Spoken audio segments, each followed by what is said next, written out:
এই পৃথিবীতে সবচেয়ে বড় নিয়ামত কি জানেন? আপনি যে সুস্থ আছেন সেটাই। ঠিক আছে? আমরা টাকা পয়সা দ্বন্দ্ব থাকলে মনে করে সে ব্যক্তি অনেক হ্যাপি বা সুখী। আপনি হয়তো জানেন না তার এমন একটা মরণব্যাধি রোগ হয়েছে, তার সামনে কোরমা পোলাও আছে কিন্তু সে খেতে পারছে না।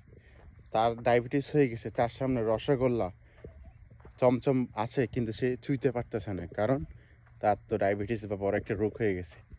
ঠিক আছে, আজকে এটা বলতে বলতে চলে এলাম এই যে কমলা বাগানে। কমলা চলে এসেছে, দেখুন এগুলো হচ্ছে কমলা। এখন অনেক ছোট, আরও মিনিমাম 3 মাস সময় লাগবে। 3 মাস পরে এগুলো বড় হবে, তারপর আপনাদেরকে দেখাবো। এটা পুরোটা একটা আপনার মালটা কমলা বাগান।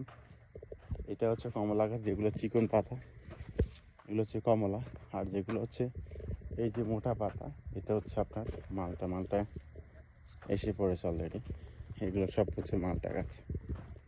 ঠিক আছে, সবাই নিশ্চয়ই দেখতে পাচ্ছেন।